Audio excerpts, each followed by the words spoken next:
Ta position dans les futurs dépend de ta vision dans les présents. Est-ce que tu le sais? La connaissance te placera au-dessus de ta génération. Tu risques de perdre le peu que tu possèdes en t'attachant à ceux qui n'ont rien à perdre. Alors sois prudent et choisis bien ton entourage. C'était la réserve de l'Éternel. Que l'Éternel te bénisse. On y va.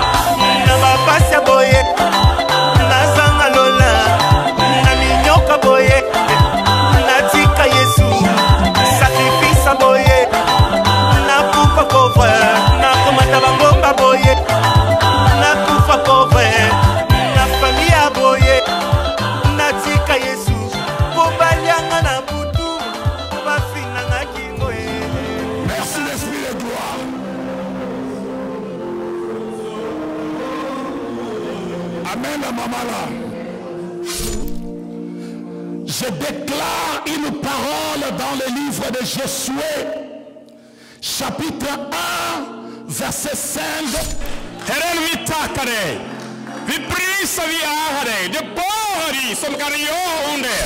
Qu'il soit équipé de toutes sortes d'équipements, Seigneur, afin qu'il puisse tenir ferme devant les risques du diable. Ce soir, nous voulons prier afin que la pluie de la gloire puisse pleuvoir enseigner, afin que la pluie de la restauration puisse pleuvoir enseigner. Les gardiens du temple, l'apôtre Dido Moïse, Likenja et son épouse, qui constituent le berger de cette église.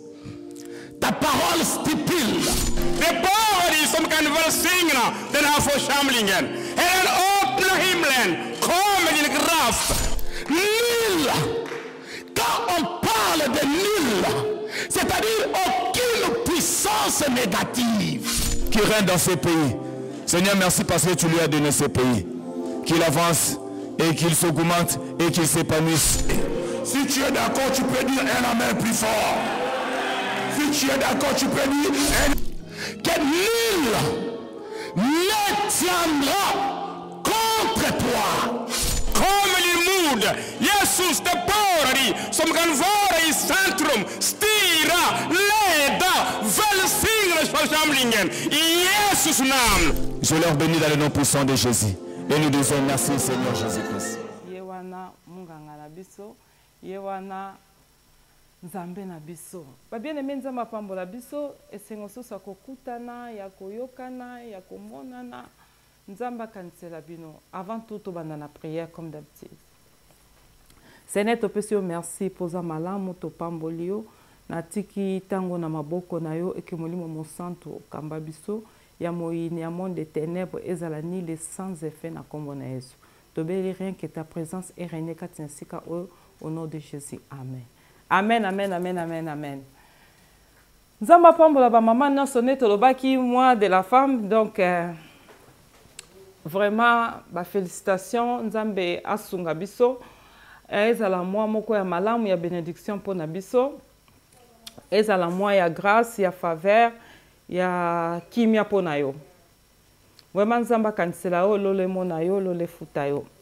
Nzamba ka apambola pe ba papa bazolanda biso o balinga ka émission na biso ba sepela nango basai na nzambe bazolanda ngo pe bana na nzambe o balinga parole nde tozolo bake to komi na moment ya parole. Esengeli to lingaka parole. Vraiment lelo na yesu na soutème nanga soutème moko ya kitoko mingi, la victoire sur la peur, victoire likolo ko banga ou bien les inquiétudes. Ba inquiétude o zo tungisa ba biloko zo tungisa biloko zo mitungisa manango donc victoire likolo nango. Bien aimé, Nzambe tanga zo lakisa ke victoire sur la peur ko bato bazo ko banga. Nalobaki na message na ngai awa ke na bano lobela mingi pona bato oyo baza cassé bato balembi tant toloba Jésus Christ notre médecin so koti ata na hôpital okekuta batonga ba kisi ba biloko wana ka ezo tourner wana donc message on est na ba soki on prend une vision o le beta bana nga mama ba makambo lobaka o ezoteya mutu soki aleki nango à comprendre. ndenge toza awa soki oleki na bamakambo nga na ote ya oyo o comprendre soki poza mwana na nzambe atoleki na makambo ngo te oyi peut-être bato mosusu baleka nango pe o comprendre donc tant tozo côté ya déjà que victoire sur la paix pour na bato mingi bazo banga nzamba te singa bato mingi bazo banga ko banga ba makambo ebele bien aimé ko banga eza na ba makambo ebele na notaki nde d'habitude parce que il faut qu'on note na notaki makambo a vraiment o toko yekola nga na bino nde na lobaka awa eza mission moko toko bando solo la tozo yokana olingi zamba sunga yo téléphone eza wana okoki toujours kobenga vraiment que Dieu vous bénisse elo comme ça nga na ba bandeko ba benga nga na live na to bandi na nuko fongola téléphone te mais toko fongola kala mingi te soki naza na live ezala bien bo benga nga après soki na sisi live nalingi bino mingi nzambe apamba nayebi ke bamosusu bazokoka tie émission sila te mais ezosala mwa mobulu moke nzambe akanisela biso bien aimé kobanga nde na ye lelo awa longola kobanga longola komitungisama tobandi lisusu nde na baki ntango koti na programme susi libanda mawa libanda zwe sengo okufa te zwe sengo longola kobanga na ye pena ko encourager message oyo ezala mpona kofortifie yo émission oyo eye mpona kofortifie nzambe atindi yango mpona kofortifie mpe ezosala misala ebele na nzela nango bana nzambe mingi bazopambolama kobanga bien aimé c'est pour tout le monde bato nyonso babangaka na vie eza na mutu ya mutu abangaka na likambo moko boye aza nango abangaka kaka kobanga eyaka lere moko mais esengeli tolonga kobanga parce que so ozobanga mingi ezala mpe mabe kobanga ekoki koya mutu nyonso azala likambo ezobangisanga likambo namoni nde nini mais biso fo tolonga kobanga mais kobanga eza nango eza mpona bato nyonso bainquiétude mpe eza mpe mpona mutu nyonso tala neti so tobi totala meme baroi meme baroi meme baprésident meme biso bato boye normal tobangaka kaka baroi bazobanga na baprésident bazobanga baboma bango bazobanga kufa omona bango wana bazwi garde corps mpo aprotéger bango na badanger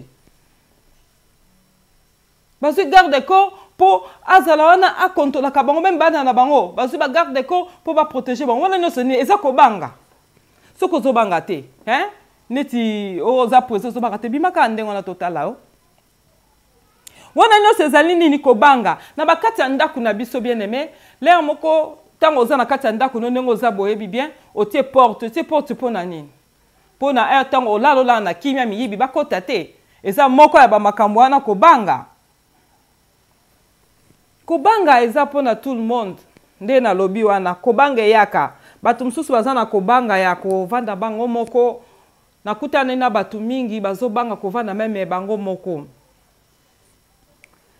bamosusu baza na kobanga parce que balingi vie ya solitude te bato mosusu bazobanga butu so ekomi na butu abandi kobanga bamosusu azobanga mosusu baboya ye divorce bamosusu kobanga akoka même pas koloba na miso ya bato bamosusu baza bongo akoka même pas témoignage oyo akoka kopesa yango te azobanga bamosusu babanga bandoki bamosusu bazobanga badémon bamosusu bazobanga maladie bato mosusu bazobanga kufa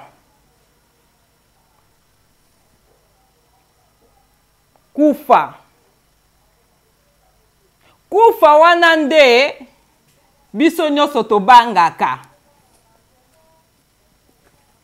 kobanga kufa wana papa pasteur apôtre biso nyonso tobanga akufa so ekomi ka place akufa omona mutu abandi kobanga ekomi likambo akufa kobanga elongolaka esengo kobanga eza ennemi ya esengo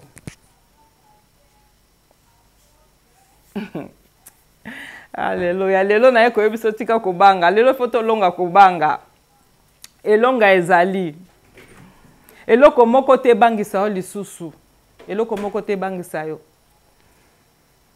kufa bato nyonso babanga yango surtout bamikonzi tala ndenge akobanga kufa bato babangaka kufa na ndenge moko akosakana te ndenge nazoloba toujours émission na biso eza 100% Jésus donc so continue awa yeba biso totombola kaka kombo ya Yesu totombola kaka kombo ya Yesu.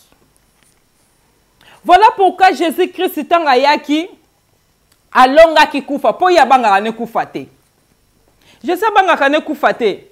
Biso batamuki to banga kufa mais Jésus banga kufa te. A Yesu ko pona kotesa biso ke ngana banga kufa te, ngana banga kama makambo bozo kwela nango te na mukili, o eso longola bino kimia, o eso longola bino esengo, mais ngai na ye pona pesa bino pe eloko eza kati na ngai, ndenge ngana zo monela makambo yo pe monela bongo po obanga lisusu kufa te. Obanga susu ba problème te.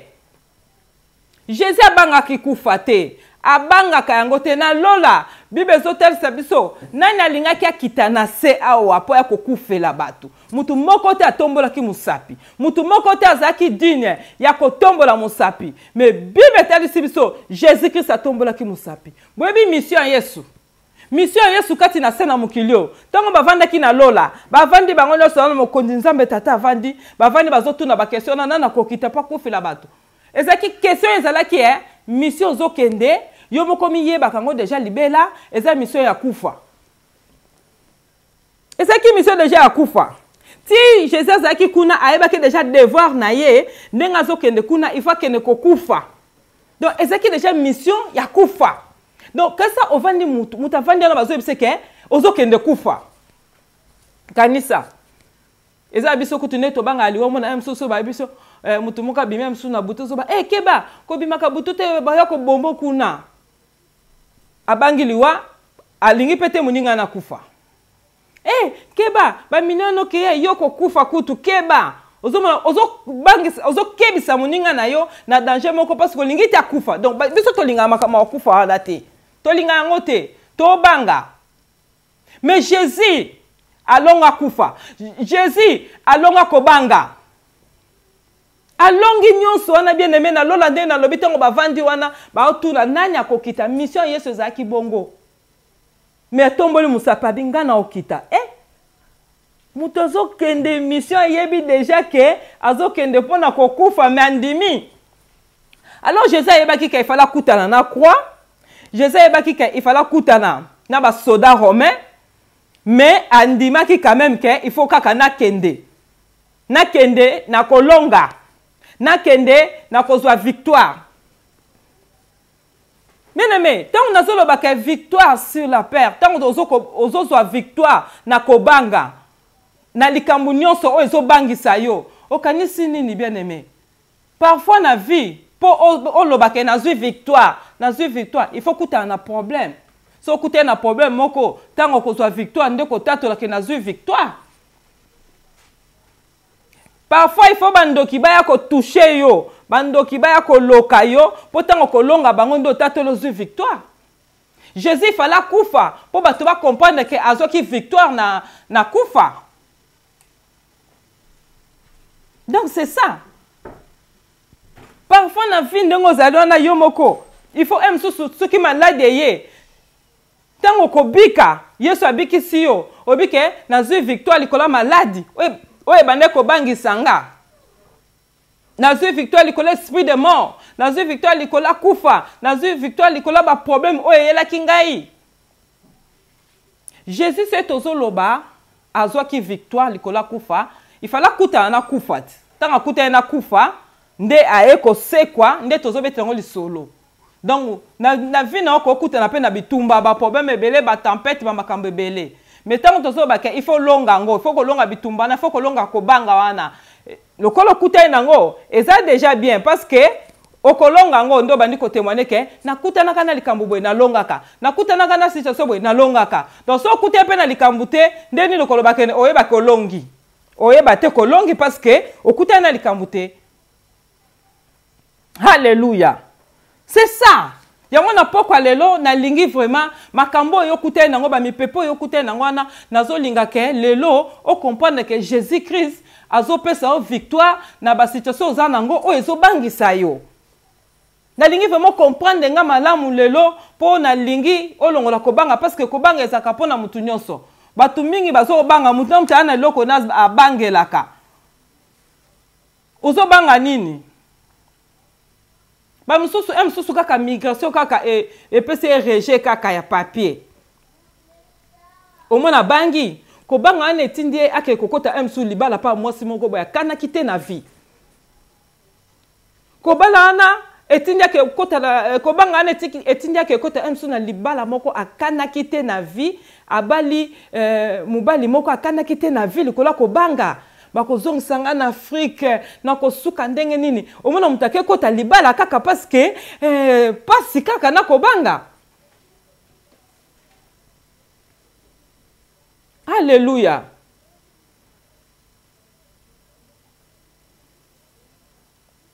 Kobanga wana yango lelo na ye kotalisa biso ke tokolonga ngo na Jésus-Christ tokolonga na Jésus-Christ tokolonga kobanga nyonso etelebeli yo okobanga bakombo ba rapport ba médecin kobanga ba nouvelle mabe kobanga msusu soki ba bengi nga ba opesa nga sanga mabe kobanga bandoki nde na ote koloba na liboso wana kobanga wana nyonso lelo Jésus-Christ azopesa yo victoire na makambo wana ezokobangisa yo na kombo na Yesu. Yambaka déjà victoire non parce que to bandi déjà programme na biso chaud na lingi vraiment longola kobanga biso ba sefora o peto zaka kobanga na kala tango toyebaki nanu Yesu te mais Yesu tanga akutani na biso akutani na nga grâce à Nzambe kiti kobanga esili yango Yesu alinga sa kati na yo eloko ezo bangisa yo na kwesi yango lelo na kombo na Yesu. Alléluia.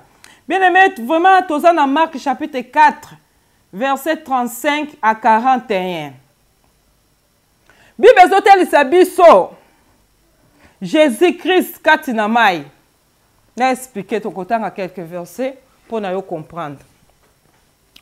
Jésus-Christ kati na mai na ba disciple.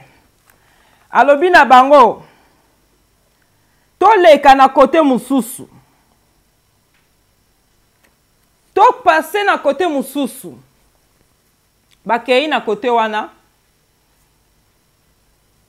tango bakei bakoti na kati na mai alors na kati na mai wana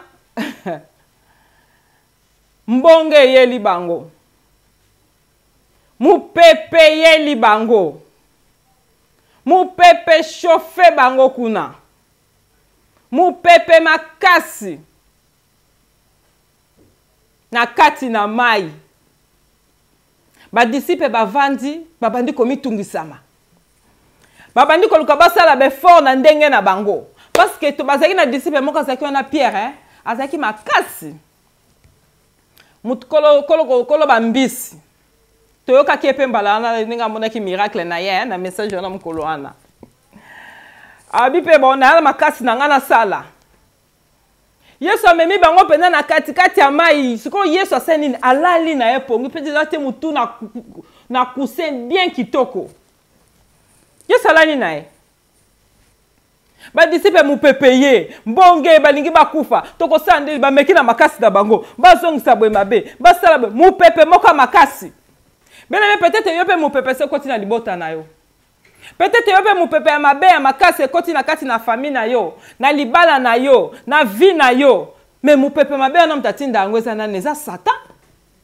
mupepe mabe o ekoti na kati na ndako neza Satan mupepe wana tango ekoti ekomi kobangisa yo elongoli yo kimia elongoli yo esengo ekomi kobangisa yo okomi komona ka neti nga vie na ngai enzame na kokufa to ndenge nini qu'est-ce qui se passe na kati na vie na ngai ba disciple bakomi kuna na kati na barke bazaki na kati na mai mupepe makasi ba yebeloko akosala te Pierre ameki na expérience na ye akokite babi Pierre yo peut-être oyeba koto sala système akokite bien aimé mupepe ba problème Satan soki asimi mutu ate ba difficulté ate ba kamate kobanga bien aimé na lingi na yebisa yo yo moko kokoka te Bible zolo ba biso to koki kosala eloko moko te sans le Saint-Esprit sans Nzambe. Et ça qui prend l'espérance à Pierre était, ameka qui l'espérance na ya koka kite, mu pepe wana nenge bande ko ya wana, akoka ko calmer mu pepe wana te. Mupepe ba problème aussi côté na kati ya libota no moni ndenge zo koko kalima ngote. Mupepe ba situation difficile côté na kati ya vie na yo moko omoni ndenge zo koko kalima ngote. Ozo koko kalima ngote. Alléluia. Ozo kokate. Et ça na makasi na ote bien aimé. Pierre ameki ba meki na makasi da ba disciple ba kokite. Et ça na makasi na ote. Pono longa na vie o longa mupepa ba démon, o longa mupepa maladie, o longa ba situation nyonso eyeli yo. Bien aimé ça na makasi na ote mena ngoya na nzambe ndoko longa. Na ngoya na nzambe no okene musika. Na ngoya na nzambe no komona victoire. Na ngoya na nzambe. Et ça pe na kitoko na ote. Bamsu bakanisa ndeke lokwa naza kitoko na nguya na kitoko na ngai nde ba porte no seke fungama po na ngai eza pe na kitoko na ote po na kitoko no pete kokobala po na kitoko na ote ke ba demo ba kokima yo eza po na kitoko te tala nanu mutu avandi na na trône na lobi car tu ne peux rien faire sans nga siko yo lobi ke nga na kokoka. Mutu avandi na ngwende na ye alobi ke okokoka eloko moko te soki ngai na salite. Nzambe alobi bongo. Yo lobi nga nasala na makasa ki mwana mbali, nasala na makasa mwana mwasi na kokoka. Malgré mupepe oyo, malgré ba problème oyo na kokoka. Non! Okokoka te sans Nzambe.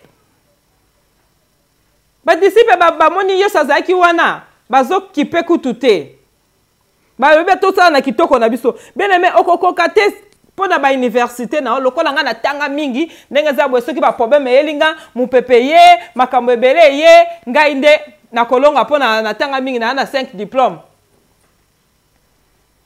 Mupepe ba problème. Kaka Yesu mtakoko sisango. Mupepe ba maladie, mupepe ba démon, mupepe ba magicien, aussi ba kangio, kaka Yesu mtakoko siso. Total non na tellement taka mupepe normal boy. C'est mupepe zo ya penda normal. Et puis que la M sous banzete, est-ce que yo koko sisa? Okoko sisa okokanga mupepe. Okokate. Mupepe ka yango moko kaka et ya ka pena ba problème. Parce que mupepe mkwana nga ko boma bango na kati ya mai kuna pesi bazalaki. Mupepe eyebele bien aimé. Pona olongango nde na lobi ezate pona mayele na yo. Ezate pona kitoko na yo, ezate pona makasi na yo, ezate pona mbongo na yo, ezate pona ba relation no. Ngalo kwa na yebana ndenge zaboye na kolonga makambo nyonso. Non! Il y a des situations où yo kolonga te kaka Yesu sengala pesa o solution. Voilà pourquoi kangama na Yesu lelo apeso solution na ba mi pepe nyonso zo bundisa yo. Yesu a calmé mi pepe wana na kombo na Yesu. Okolonga te sa molimo na Nzambe. Kaka Yesu mutako ko pesa o solution. Ba disciple ba vandi. Ba comprendre te. Ba ko beta mutu na ndenge na bango Yesu alali na ye. Obi mutu aza na Nzambe amitungisa manete na ba problème. Azaka na kimia tant batumsu bazoko s'agiter. Yango aneza bien kozana na Yesu bien aimé. So no yamba Yesu te lokwa mokonzi pe mobiksi yamba lelo parce que zo raté makambo ebele. Yo salani na yete mutu na kusebi ke na kufa te po azana Nzambe kati na yebu Nzambe ezali. Metela ba disciple agité. Ba komi ko s'agiter. Hey! Yo salala na kusin. Tala mon pepa bongo pena est-ce que mutoko zo pongi? Mais le quoi azaki sur na ye alali. Avant dine calme.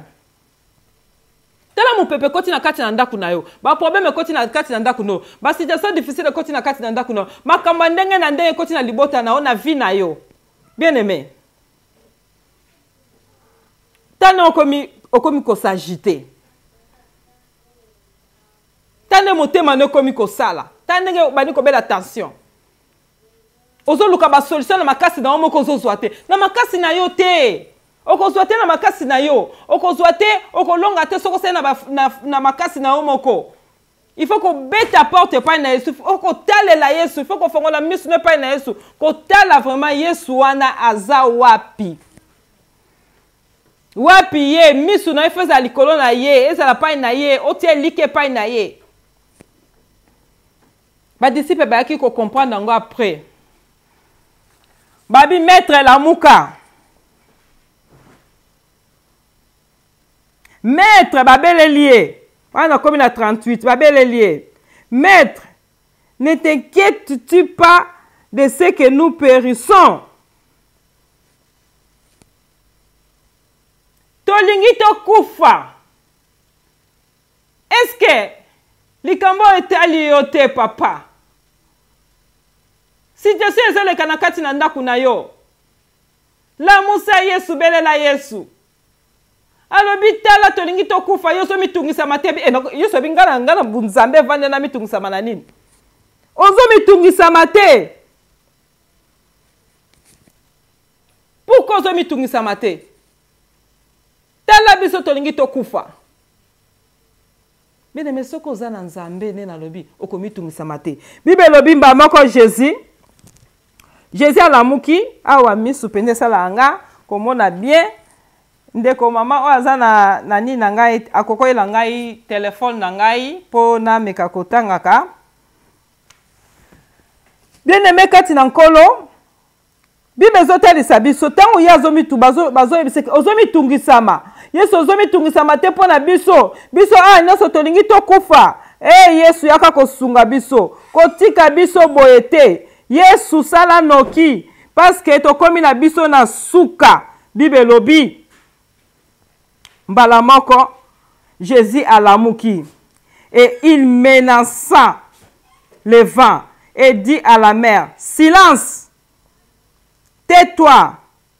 Et le vent cessa. Et il eut un grand calme. Merci beaucoup ma fille. Zama pambola yo malgré oyelingango na reta parce que ngami soa ezomona malamu mingi te ba minde zaka mingi fona tanga na téléphone na ngai. Nzamba kanisela onde tolobaka toza toujours na bomoka mboka tozo sungana toyoka message et que tozala biso nyonso béni parce que nzambe azana biso. Yangwana. Jésus tanga lamuki, il menaça le vent et dit à la mer, silence, tais-toi. Et le vent cessa. Il y a eu un grand calme. Après on a la verset 40 Bible lobi, puis il leur dit, pourquoi avez-vous ainsi peur? Comment n'avez-vous point de foi? Alléluia. Jésus a teli bango lobi bozo ko banga nini? Pona nini bozo na kondima te? Nzamba pambolo mwana ngai oyo sunga ngai awa faut toujours kozala kawana ma fille parce que awa Bible vraiment ba mindo esala mi supenza bien te pona otanga. Ya be écriture mike. Yeso te bango bino penza. Eloko ni ezo bangisa bino. Nga naza kati na bino. Mi bozo banga pona nini? Soki nga naza kati na bino. Eloko moko ke bangisa bino ezate. Eloko moko ke tungisa bino ezate. Bible lobi Jésus a menacé mupepe wana. Apameli mupepe wana. Abiyo mupepe. Kanga munoko na yo. Tika bango. Tika longwa pembe na bango kende mosika. Bible lobimba moko calme koti na kati na bango.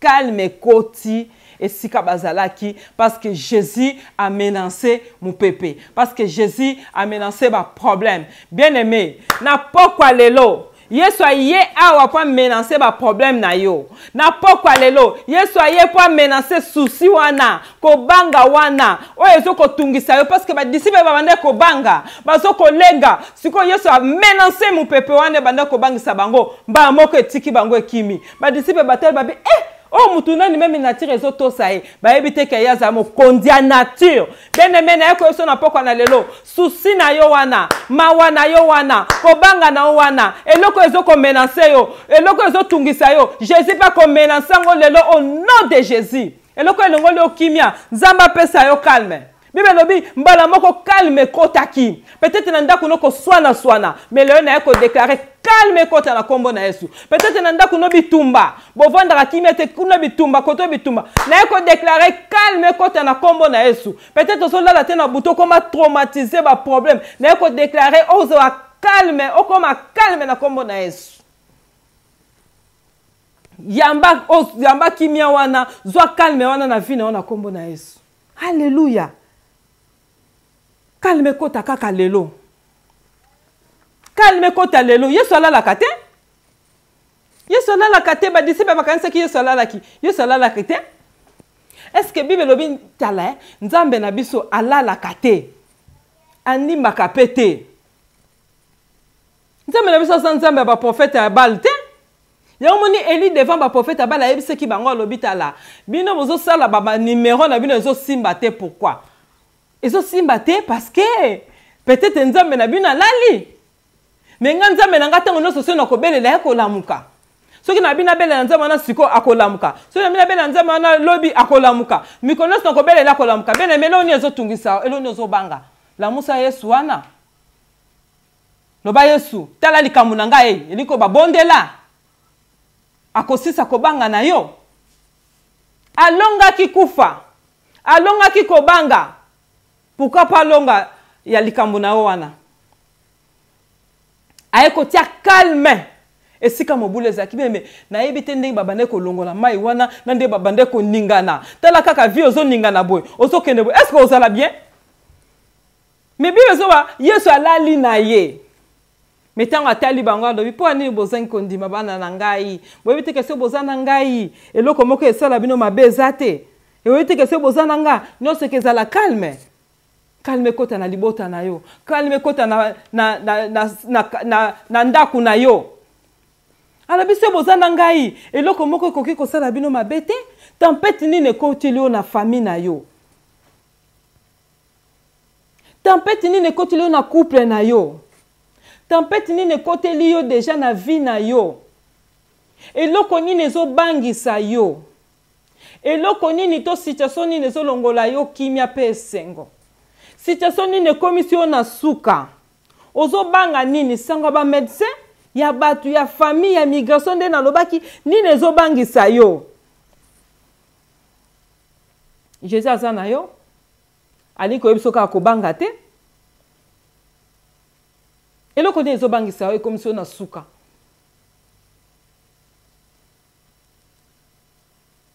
Eloko nini ezobangisa yo bien-aimé. Yo salonga ki kobanga. Alonga ki kufa. Alonga ki ba situation nyonso. Voilà pourquoi lelo. Pour ce que nous banga ozana kimia te yobi. So ozobanga ozana kimia to ozala souci obando kan salaire nyonso. Obando obana suka wapi na rokende wapi nzambe na ko suka wapi.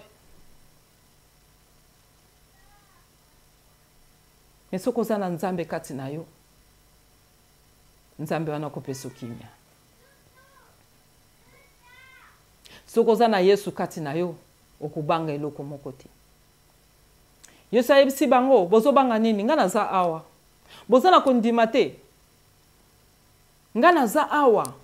Eloni ezobangisa bino. Eloni ezotrouble bino. Na oyebisa yo mtozolanda nga.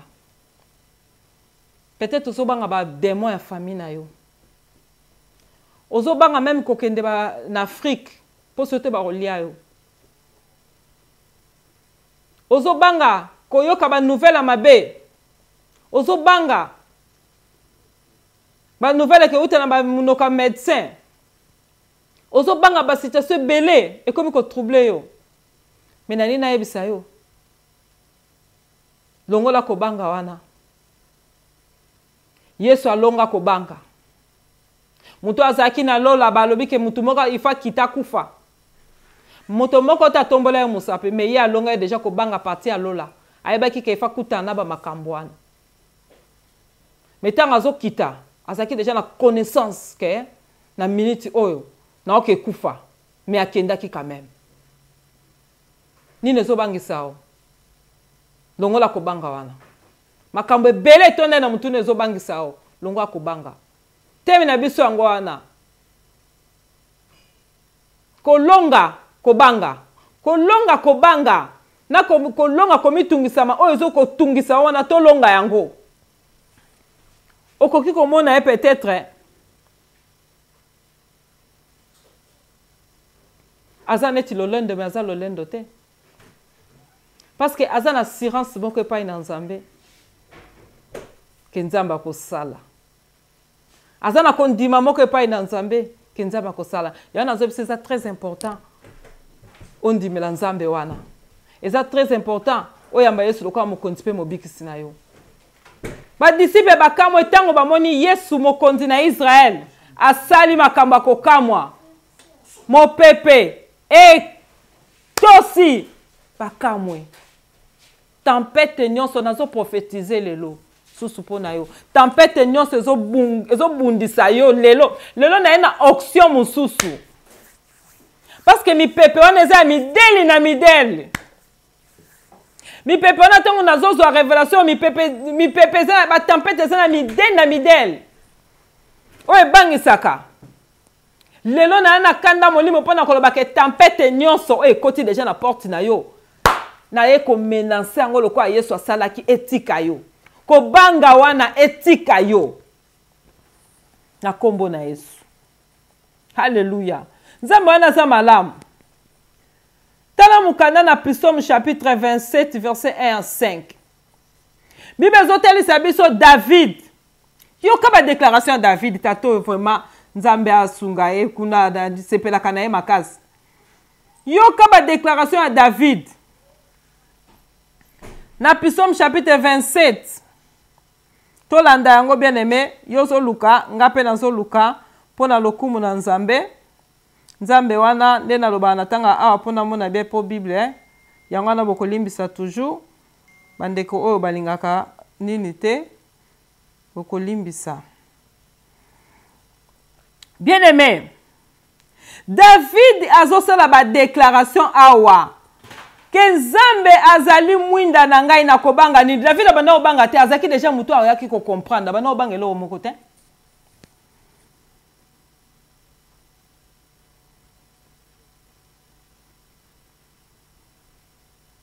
Alléluia. Aza Nzambe akotika la Nzambe aza bolingo wana notre bien-aimé David asaki ba déclaration moko kitoko a wakati na mukanda na Psaume chapitre 27 verset 5 verset 1 à 5. L'Éternel est ma lumière et mon salut. De qui aurais-je crainte? L'Éternel est le soutien de ma vie. De qui aurais-je peur? David azoloba awa. Que Nzambe azali mwinda na ngai, pe Nzambe azali lisungi na ngai na kobanga eloko nini?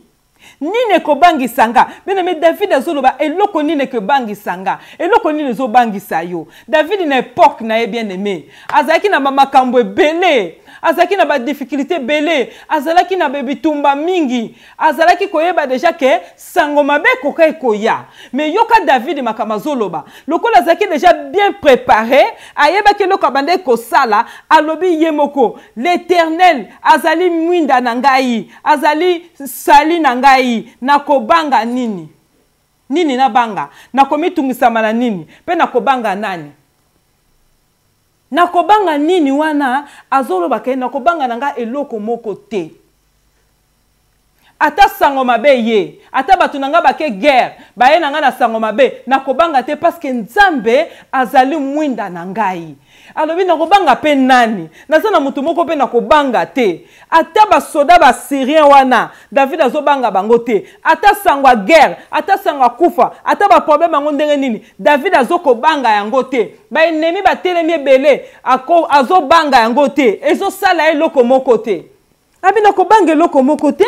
Eloko nini ke bangisa ngai parce que Nzambe na ngai azali na ngai azoko batela ngai. Nzambe na ngai azoko sunga ngai. Ata ba nimba sele na ngai complot nakobanga te. Donc so ba nakobanga mutu te, nakobanga pe loko te. Eliko ba nakobanga sango pe ya mabe te, nakobanga pe ba syrien te, nakobanga pe binemi na ngai te. Ata bazo ya na guerre contre ngai. Nakobanga te parce que Nzambe azali na ngai. Parce que Nzambe azobatela ngai. Abino kobanga loko te ata bosale linga complot bosali ba complot na bino boyo ko tungisa bolobi ke David tozo sale la guerre alobi ata armée ata ba méchant bazo ko avancer pona ko dévorer nzoto na ngai na ko banga loko moko te ata armée mobimba esali complot contre ngai na ko banga te motema na ngai ko zala kaka pa na Nzambe parce que na tie confiance na ngai pa na Nzambe. Nako bange eloko moko te. Eloko moko te ko bangisa ngai. Ata bato basali yo complot. Bien aimé. Peut-être aux a bato basali yo déjà complot. Basali yo complot. Babi denga zaboe. To bundisa ye. To kene ko détruire vie na ye, to boma ye. Yo pe oyoki yango komi ko bangisa yo. Peut-être oza a ozolanda ngai. Bato si bakomi ko bundisa yo, guerre moko etelemi contre yo. Mais komi ko bangisa yo parce que oyoki yango. Alléluia. David azaki na bato o babana ko salele complot, bato babana ko bundisa ye. Mais yazaki na Zambe. Yo muto zo bundisa bato. Yo muto saleli bato ba osala bato ba guerre. Muto zo sala guerre wana. Ye mta somela obiyo ye na pototi. Muto lelo komi ko sala ba complot. Okomi ko sala la guerre. Muto zo bundisa wana. Muto zo nyokola wana. Muto yokomi ko bundisa. Ye mta yambaka ona kati ndaku naye. Otiki bana neki ndoki.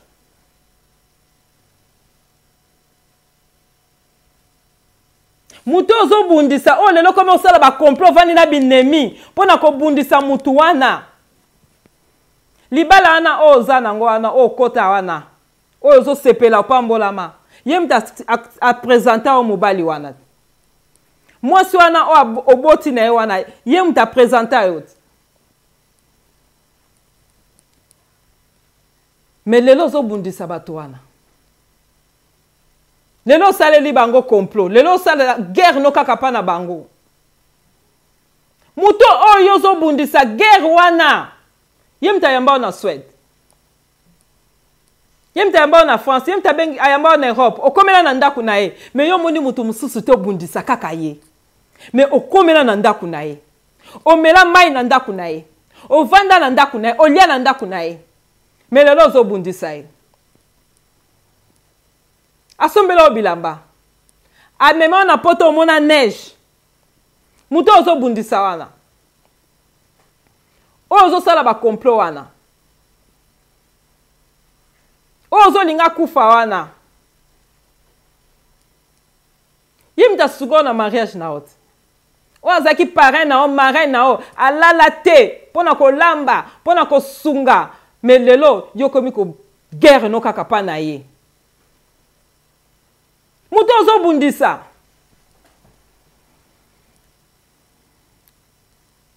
Asayi pasteur note.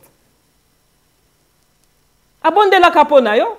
Alamuka pe butu ya na ndaku na ozaki na ba situation difficile. Asunga na ba prière.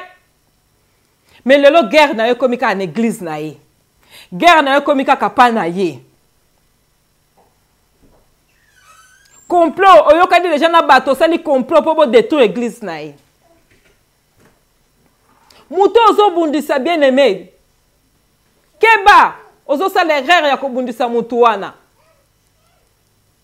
Keba na muto ozo bundisa. Nani wana si ovandi ozo sala complot ensemble contre mutu wana. Akenda kotala en hôpital. Tango bato ba abandona kio. Asunga na kokotisa mikanda na ba immigration. Pozwa mikanda. Oyebi ko bengisa mutu na poto a eza facilité. Na tanga akutu mbongo te menga na tanga kande ba temps o batu ba pesaka. Ba temps o batu ba pesaka kende démarche boy, zonga boy, kotisa boy. Mutu azaki na musala na ye atiki azo kende. Metango yo ye awa guerre no kaka na mutu wana. So za na Suède awa. Eza grâce na ete. Mais guerre no kaka na ye. Soko biki sama, eza grâce à ma prière MC à maman Sephora. MC à pasteur Mongo Songolo. MC à apôtre Dido. Mais guerre no monika et pas nae.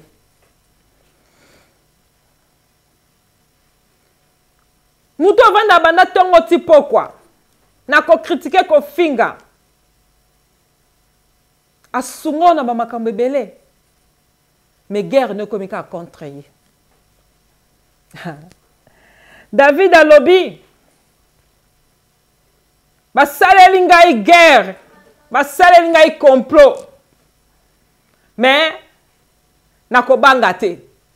Nali nayebisa yo yo mutu basaleli yo guerre, yo mutu basaleli yo complot na bato ozokamwisa yo moko ozoloba nzambe mutu onandimaki te ye mutu akokosala nga boye leki na ngai ndeko na ngai kamarade na ngai akomi koyokanda bayindi na nga mpo babundisa ngai. Mutu ozomonaki asali yo bamakambo mabe wana, bamakambo wana ekomi kobangisa yo. Oso oyoki ke bazosalela yo guerre kuna basali yo bacomplot, okoma na fete nde na baka baisole yo bato wana bazobundisa yo. Ekomi kobangisa yo ti yo kobanga. Nani nayebisa osala lokola David. David abi botika na bino. Yebisa bango batika. Botika na bino car likita na bino eza muke, c'est trop petit. Eza petit na miso na Nzambe. David alobi awana mukanda na Nzambe. Alobi ba complot pe bo sala. Motema nanga kuteza nango kuna te parce que nayebi ke na tie confiance pas na Nzambe. Bien aimé nayebi so tie confiance pas na Nzambe. Ata baselo ba complot, ata guerre na bango pa na yo. Na yeko so loba lokola David, car na tie confiance pas na Nzambe. Aza lumière nanga, aza lisungi nanga, akosunga ngai, akotika ngai te. Ata yo so sala nanga ba guerre, ata so sala nanga ba complot, mais Nzambe akosunga ngai. Complot nyonso basaleli yo na guerre nyonso ezali les sans effet na kombo na Yesu. Kaka ye wana oyo bande kolinga mingi wana tumba zobundisa wana bana no sapesi kindoki na buta zo ya yebisaka bango bolia papa na bino, bolia mama na bino. Hallelujah. Hey. Ndama pambolo papa na biso momo na yo ki agangi kuna. Alléluia. Kaka ye wana oyo bande ko s'attendre te mais akomi na mboka akomi ko vana na bacholi yo yamba ye na ndako bien aimé mais lelo soko yoki makama oloba yozolela okomi na kobanga olongoli kimia sa lokola David. C'est lokola David ebangisa nga te, esa nga pe loko moko te, na pe na somo nango te parce que Nzambe aza mosungi nanga, aza lumière nanga. Ba complexe bo sa na ba guerre non c'est ça nga rien. Na kobanga nini? Alobi na kobanga nini car l'Éternel aza lumière nanga, aza mosungi nanga. Na obanga nini? Azaki vraiment na confiance pas dans Nzambe. Ata armée tala. Alléluia, Nzambe. Alobi ata armée mobimbe. Armée mobimba ba Syrien wana boye na kobanga bino te parce que Nzambe aza mosungi na ngai. Donc muto aza na Nzambe na bi azalaka na confiance moko epai na ye. Azaka tema na confiance. Et ça lolendo tende na lobaki wana. Et ça parce que foi na yo te pa na Nzambe, confiance na yo, confiance no te pa na Nzambe. Aza assurer na loko moko boye ata ba seli boye na obanga te. Na biso ko banga te. Kobanga lisusu bango te dikita na bango za muke ba comprendre bango za muke car Nzambe aza lumière na yo akobana ko ngengiso ka na misu na bango abana ko tombo na misu na bango abana ko pamba na misu na bango zo assurance confiance kondima na yo tiamwe pa ina Nzambe bien aimé. Ezali kama lolendo te biso batoto ndimena Nzambe ato finginga ato cholinga ato seli ba complot eto kosile makambo akona mboko ko kosile makambo za makasi na Europe so mutabia kosile makambo alati so penzango tala ba guerre modèle wana au moins okoma place moko ba ina yo yebaka te peut-être ozo le capacitation wana mutu kutana na mona ote ayebi ote mesa ina yo amona on a fait ta vimba ndate aboko peso mbote yo sala nini. Parce que msusu ba ennemi na yo, ba camarade na yo, ba balusi face, ba comme ça ba complot, ba baby si réputation na mboka mobimba, mutaini au sans cause. Ba kosi yo likambo o yo lobate, tala ba guerre amidele wana. Et comment peso somme comme ko bangisa yo. Ça lokola David, aza lumière, l'Éternel mon salut et ma lumière. na kobanga ngo na banga nani ata armée mobima kobanga bango lisusu te kobanga pe basango na bango te ezate ke soki babengi encore mboko mama oyoka nalika kana tune na yoka ki likambo moko boye wana muteme comme na sa lisusu nini osali loko te eza ba complot moko léger donc pona yo sans effet na minute o ba yo kosoma kampa mobali na yo ba yo kosoma kampa mwasi na yo et comme sans effet au nom de Jésus. David a lobby nakobanga nani nakobanga pe nini donc na sango na bina mabe olombo ba na basango na bango ya mabe nakobanga ngote nakobanga pete mutu azoya ata armée boseli complot confiance nanga na pese pa na Nzambe ndé na lobaki wana mutu azana Nzambe apesi confiance pa na Nzambe ezana ngo lolendo te. Et ça te comme muta za kalolendo te ezali nde confiance eza confiance eza kalolendo te eza confiance mutu oyo azotele na Nzambe ke ngana obanga te nzama ko sala azana lika na yazo loba ngana komitungusa te na kokufa te likamaro ke elanga te eza confiance ya confiance na ende azopesa pa na Nzambe foi na ye assurance na tiango pa na Nzambe eza lokola mwana muke mwana muke oyo tozoyeba ke bana mike bana na biso ya mike soka yebike ata mwana na libota so yebike papa na yaza na mbongo aza na assurance akokolo bana papa ne ke sombelanga voiture alors papa na ye akosomba pe soki mwana azosenga papa ne sombelanga voiture elinko bake ayebike papa na aza na capacité osala ngo siko yo so omoni mwana na azosenga voiture bake yo za lolendo te ayebi ke papa na za capacité osomba ngo po aza mbongo wana donc biso pe bana Nzambe tobi ke papa na biso aza na capacité ya kolongisa biso ya kotombola biso ya kobikisa biso ya kosunga biso na ba makambo nyonso po tobi ke Jésus aza na capacité ya kosala ngo ya omoi tozo bake na kobanga nini eza ki kolendo te muto aza na Christ par exemple ba tumuso ba komana nete eza oh le te David abina obanga nani na obanga nini makita na bino sans effet ba nouvelle na bino sans effet na obanga te aboyi ko banga ngo yo pe nazo biso ko banga lisusu te yo moko pe na mto bengisa me akoma ko bangisa akomi ko menacer na ndenge moko donc ozo comprendre to komi na ko benda na façon moko boye ya mystique abiata armée mobimba basali complot contre nga na obanga te eza kutu erreur David otesemo eza erreur ne bosé complot katina contre nga parce que Nzambe nanga olongisa nga eza erreur ne bosa complot contre yo parce que Nzambe olongiso lelo Nzambe olongiso olongiso na kobanga wana olongiso na ba situation nyonso ezoleka na mukilio asolongisa peut-être miye bakatende na lobike oyebite ke Yesu nde alonga ba complot yango na fo soko yambi Yesu te yamba Yesu lokola mokonzi po mobiki sino pona o vivre bénédiction oyo tala batu lokola ba Daniel ba Shadrach ba Meshach ba Joseph basela ba complot mais comme bazaki na Yesu comme bazaki na Nzambe balongaki complot nyonso ba demo basaleli yo complot nyonso ba famille no bazosala ezala bato ya musika ezala bato ya pembeni oyo si basali complot bato complot mo basala banda kala nga na ye kokitisa ngo na ye kokwesa ngo koranda ngo ni le sans effet Yesu Kristo aye kopesa o victoire sur la peur aye kopesa o victoire na ba souci na ona komitungisama aye kopesa o yango atalaki ba Pierre amoni bazomitungisama abibo belela ngai avlani nazoma natala no so bato bakoyi koyeba ke ngane nazabwe na capacité ya ko calmer tempête oyo amoni ke ba meki ba kokite tant ba beleli abi moni ngam nazali na capacité ko calmer tempête Yesu aza na capacité ko calmer tempête bien aimé yango moni ba toka ba David ba comprendre ki déjà que Nzambe wana aza na capacité ko calmer même ba guerre ba armée nyonso ezo elangai na kolonga David azaki na armée mobimba ya Israël azaki na ba soldat ya Israël mais David a qui confesse n'est pas une Nzambe. Boy ba ki ke pas une Nzambe nda kolonga. Ate qui confesse pas une Nzambe bande ko bobenga s'il te plaît naza live. Ate qui confesse n'est pas une Nzambe. Po yeba ki ke et pas une Nzambe nda kolonga. Alléluia.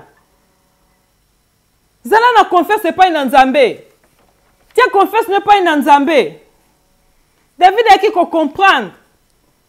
Alobite Ngai fona tia confiance na nga epai na Nzambe pona longa. Yo tia confiance na epai na nani? Bien aimé. O tia confiance na yo epai na nani? Siko tango Nzambe asalaki David ma makambo wana nyonso, yo ka makambo David alobaki. Alléluia, David vraiment. Telle demande à David sikoyo. Ndenge Nzambe bane kolongisa David na otanga ngwa. Telle demande à David. Aye koyebisa Nzambe siko, Seigneur, nazoko senga yo kaka eloko moko. Nalingi na senga yo eloko moko ezana posa motema nanga. Je voudrais habiter toute ma vie dans la maison de l'Éternel pour contempler la magnificence de l'Éternel et pour admirer son temple. Tala makamu David asalakia. David tanga yeko mona kalobi te, makamu Nzambe azosalela ngai sikoyo. Il faut na vanda na maison de l'Éternel. Na tika Nzambe wana te. Na zala na ndaku na Nzambe. Ayeko sala ba déclaration. Alobi à partir à lelo na kotika Nzambe wana te. Makambo Nzamba saleli ngai eza tellement minene, eza tellement makasi. Alongi singa likola contre ba ini nanga. Alongi singa na babitumba nyonso. Alobi siko ngai na lingi na vanda kaka na kati na ndaku na yo. Na vanda libanda te. Afin que ceux qui malheur ye lingai ekutanga na kati na ndaku na yo, yo biki sangai. Yo mtokima église, yo mtobima église. Napoka lelo papa évangéliste, papa pasteur, tango bitumbeyela ki okimi église, zonga na église. David alobinga ifona vana na kati église. Ce côté na verset otina se, alobinga ifona vana na kati église parce que na lingi kozwa protection na ngai epai na yo. Pona yebi na kati na église, na dans ta présence, soki na kweli likambo, Nzambe yoko sala nini okokotela ngai. Mais yo yaka kaka soki likambo se yeli yo. Olongwe na présence ya Nzambe, olongwe na église, okomi libanda ya Nzambe. Mais siko soki libale kufi, malade koti, musalelo esili yo, papa se koti, kosona ye na ndaku, malade koti na bana, problème ya finance, ndo yepai na Nzambe. Te. David tanga moni nengi Nzambe azolongise contre batu na ye wana nde na otolo babato ope bazo bundiso wana. David alobi te na minute oyo Nzambe nazo senga yo loko moko eza posa motema na ngai na vanda kaka na kati na ndaku na yo. Mais David azaki roi. Azaki na palais royal na ye, akokai kovanda na ye wana. Azalaki penda na ndaku na ye kitoko, mais a préféré ndaku na Nzambe. Pona ni a préféré ndaku na Nzambe po yebi ke ndaku na Nzambe place wana nde akolonga, place wana nde akozwa kimia. Bien-aimé, na libanda na Nzambe eza kufa. Na kati na église na Nzambe no kozwa kimia. Parce que okuta na présence na Nzambe okozwa kimia. Na kati na église na Nzambe nde kozwa esengo. Soki malheur comme David ayebaka bina mikimila na ngai avant. Na mikimila na ngai avant pa na Nzambe. Na kati na ndako na Nzambe po soki likambo yeli ngai Nzambe wana défendre nga. Mais papa évangéliste bitumbeye na kati église otiki église.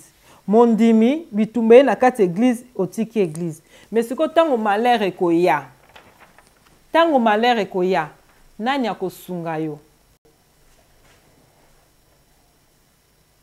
Tango ba passe ekoya, nani akosunga yo? Voilà pourquoi na verset o na sekuna Bible ezotesa biso David alobi ke na kangama na Nzambe parce que yenda za rocher na ngai. Na kangama na Nzambe po yaza libanga na ngai. Parce que soki diaba ye ko menacer ngai, ba ennemi ba ye ko menacer ngai, ye libanga na ngai. Libanga na talo, Yesu Christ. David a déjà na révélation que Jésus azali libanga ya talo, libanga ya pamba pamba te, libanga ya bomoi.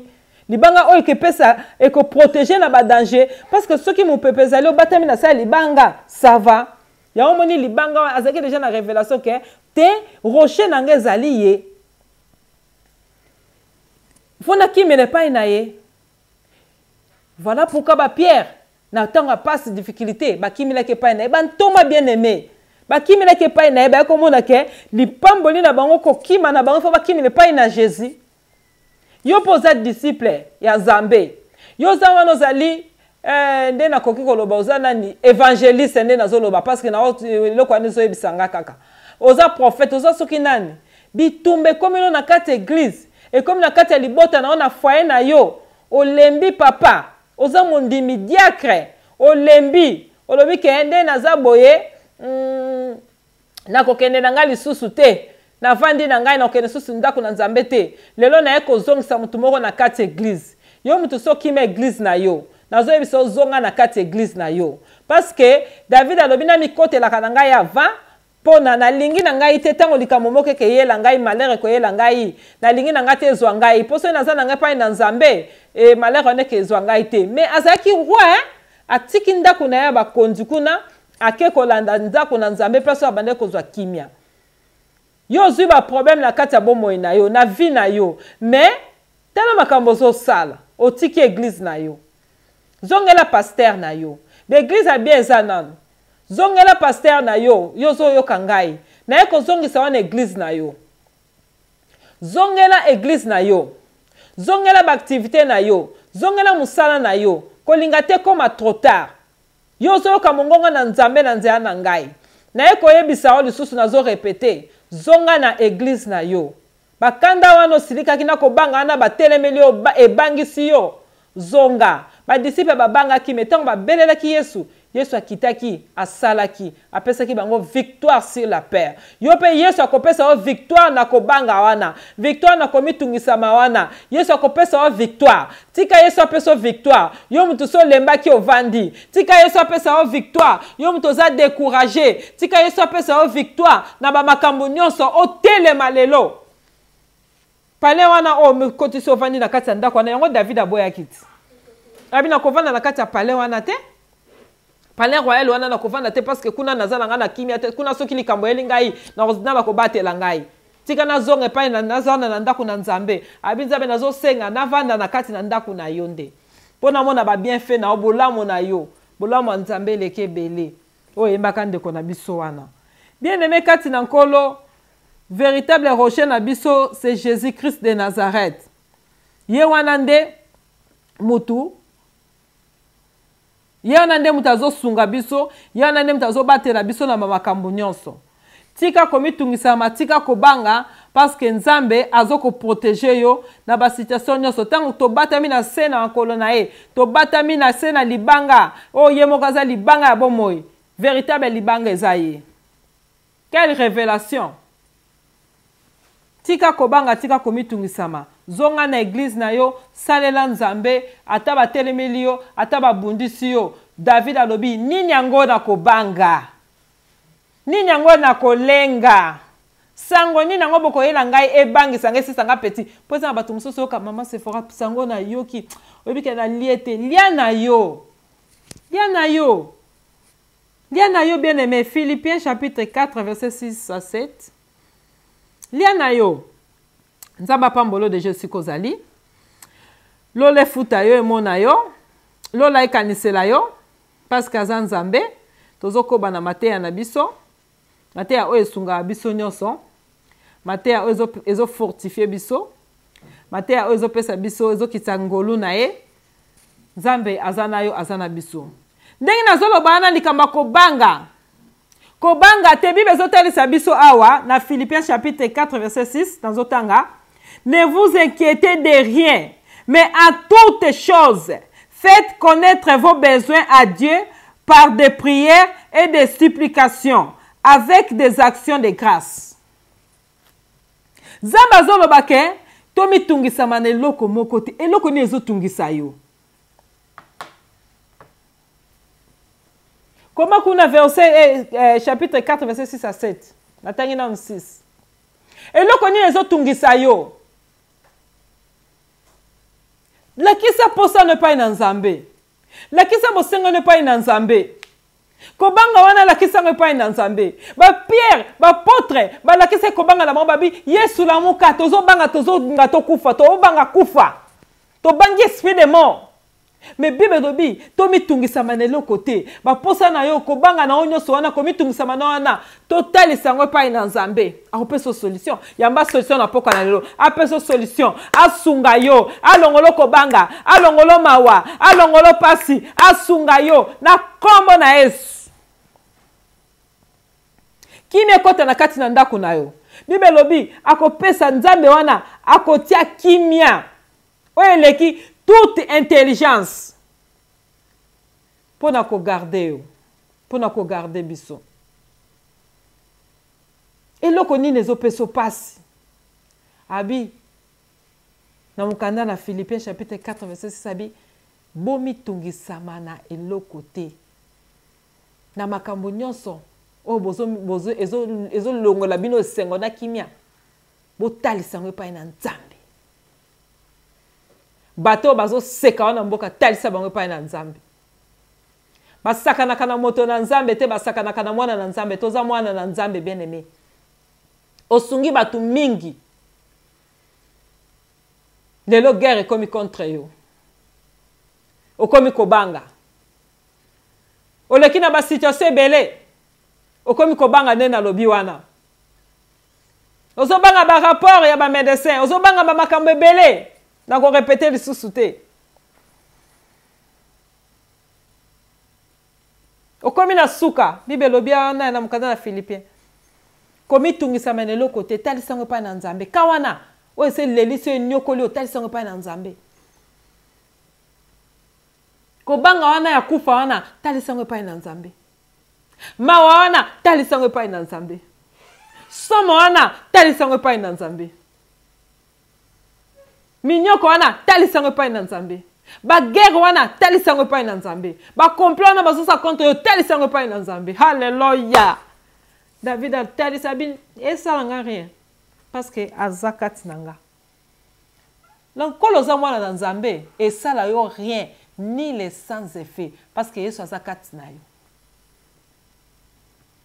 Nego zo kanga na oyambi Yesu te na kati ya mutema banda deja ko yamba Yesu kwa mokonzi pe mobikisi pona omona bisengo o biso to monaka mwana na Nzambe abeta katolo lokwa David na mona neti mukolo ngo neta David alo babiloko ateki makoluko la messe abi Nzambe na obanga nini atako tu basali armée na ba contre nga po amona ki misala Nzambe ata basali armée na ba contre ngai basali nde erreur parce que na mwana Nzambe na obanga nanga ba rapport à ma bête ata bat nanga ba ke bitumba na ko banga nanga basanga ma bête po na ebi Nzamba za mosungi nanga na zi motema nanga na pesi confiance nanga nyoso na tie pai na Nzambe siko yo tia confiance no pai na Nzambe Bible lobi ba nyoso ba teki confiance pai na Nzambe bazaki jamais confondi oza jamais confondi ba nyoso ba teki confiance pai na Nzambe pe ba talela ki Nzambe ba tikala ko yokisa ma jamais soni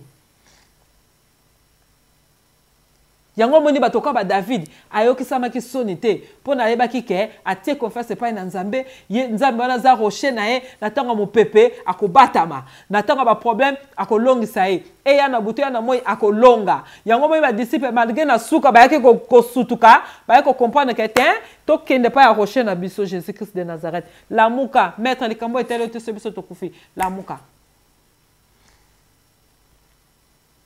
lelo kobanga wana esila yo ba problème wana o ezotungisa yo benkitite wana o Nzamba azobaso ozosekite na ba makambo ebele tika talisango epai ba besoin no se pai na Nzambe talisango epai na Nzambe longola mawa longola kobanga likambo moko te elembisa yo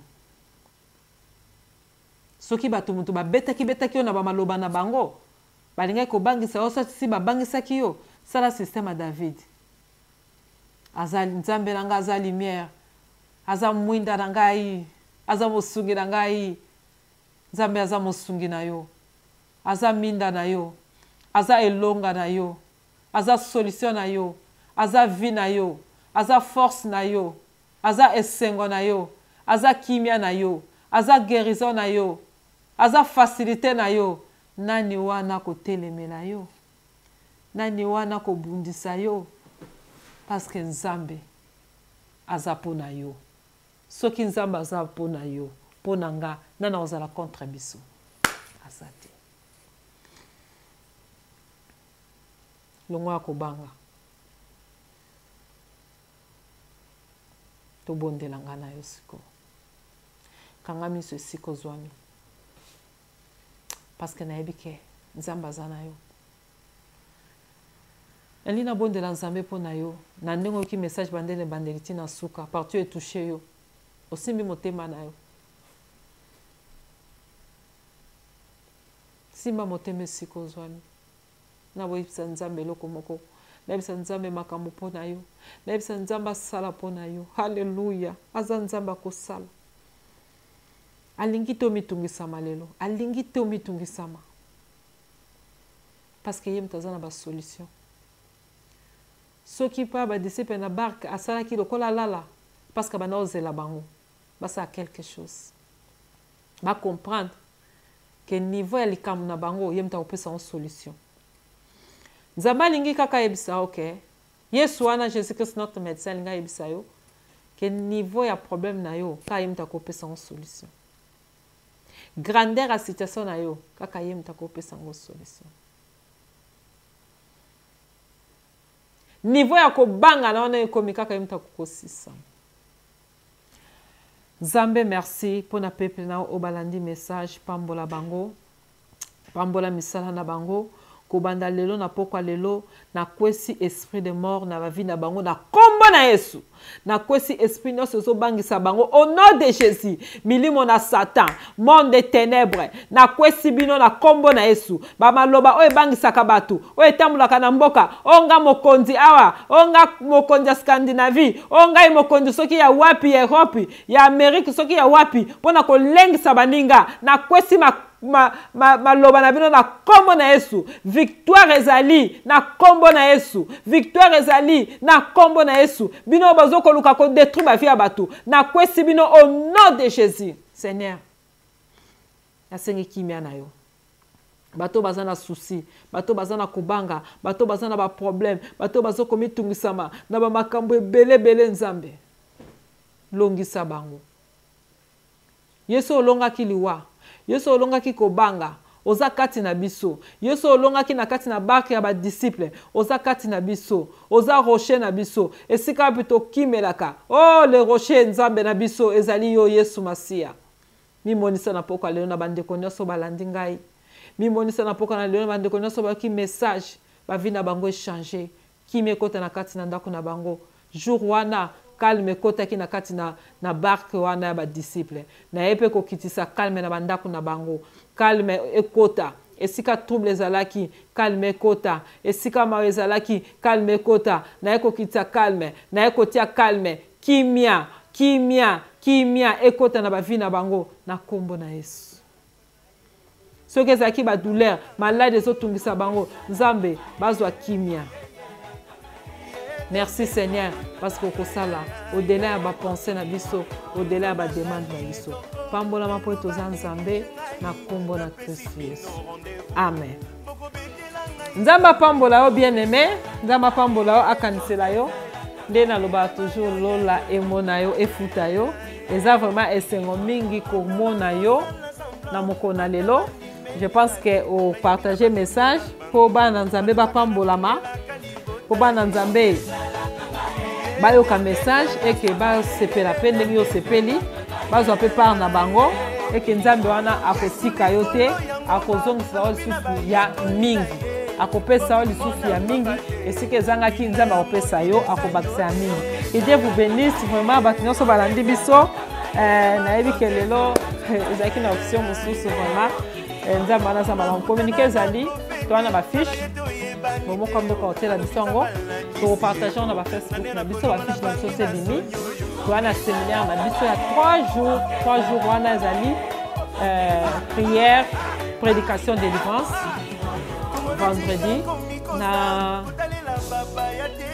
na samedi dimanche toza pe kaka wana l'heure moko 16h30 à 19h tozala wana na Ekdale na Stockholm tozala wana pour la conférence na biso dimanche eza jour moko spécial eza lokola tosala conférence ya ba femme au baza na concert et que o bazalaki pardon o bazalaki na cancer et que nzambe abikisi bango bakopesa témoignage bakoloba oza na question tuni bango ba oyo pe nzambe asali bango kote kobota bakoloba koexplike makambo parcours na bango ndenge nini batamboli na nzambe pe ndenge nini nzambe asaleli bango bakoexplike biso yo oza na maladi pe mosusu oza na basituation mosusu oza pe ya mosusu na makambo mosusu ka ya vi na yo ozolinga mpe ozwi bango basolution ozokoka te okoki mpe koya otuni mpe baquestion ndenge nzambe abikisi bango ndenge nzambe asali kati na bango ndenge nzambe arépondre bango ndenge mpe balongi kobanga nde mpe balongi basituation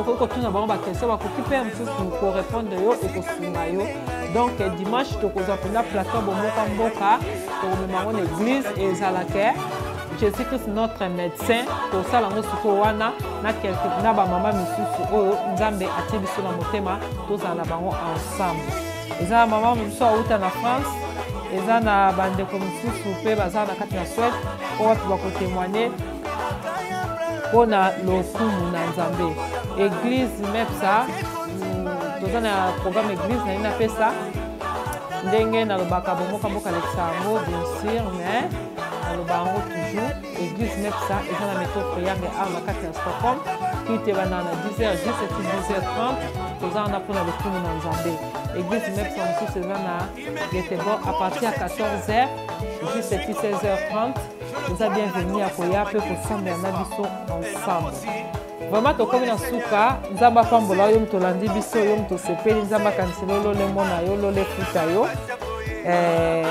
ozala vraiment béni nzambe apambola bomoka mboka esa mosala monene oyo wapi tozoyoka bamessage apambola frère na biso momo et sa femme mama Pauline que j'aime beaucoup nzambe apambola ye sans oublier mon chéri apostle Dido Kenza nzambe apambola yo asunga yo afortifie yo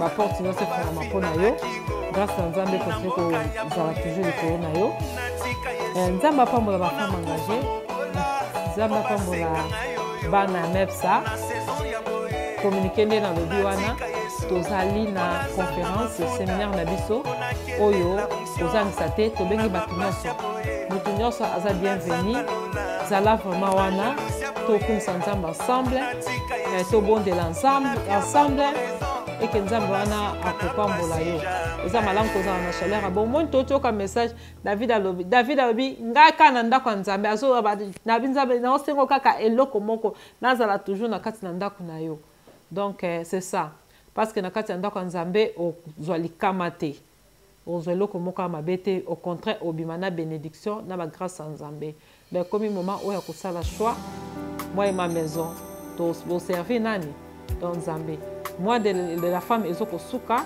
tosukisa yango na prière mpo ete nzambe wana continue kobatela o ane mosusu ezoya wana na moi de la femme lisusu ozala mpe okumisa nzambe nzambe apambola bino butu eza malamu mpona bino nde nalobaka toujours kokanisa mingi te longola mawa longola susi lelo toteyi ke tolonga kobanga donc longola kobanga parce que nayebi ke kobanga si tokwesi yango toza na victoire likolo na yango soki yesu azwaki victoire likolo na kufa parce que akutanaki nango lokola mpe okutani na kobanga lelo ozwi victoire likolo na eza mapango na yo nalingi yo mingi na bolingo na nkolo butu eza malamu mpona bino likolo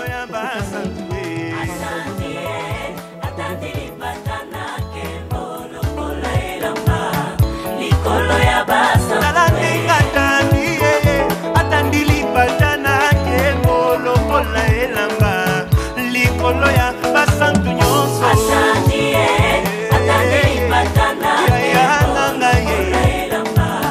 likolo ya basa nyango atamboli mingi nani makasi silie akota na se ya lipata.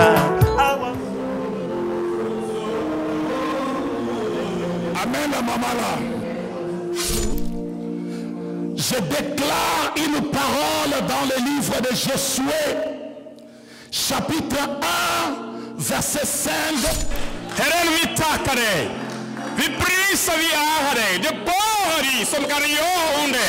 Qu'il soit équipé de toutes sortes d'équipements, Seigneur, afin qu'il puisse tenir ferme devant les risques du diable.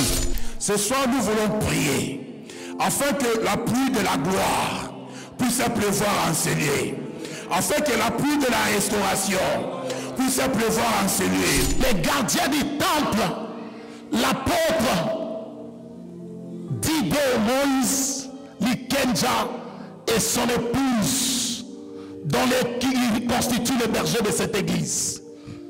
Ta parole stipule. De borgare som kan välsigna den här församlingen. Herren, öppna himlen, kom med din kraft. Nul. Quand on parle de nul, c'est-à-dire aucune puissance négative qui règne dans ce pays. Seigneur, merci parce que tu lui as donné ce pays. Qu'il avance et qu'il s'augmente et qu'il s'épanouisse. Si tu es d'accord, tu peux dire un amen plus fort. Si tu es d'accord, tu peux dire que nul ne tiendra contre toi. Kom i mod.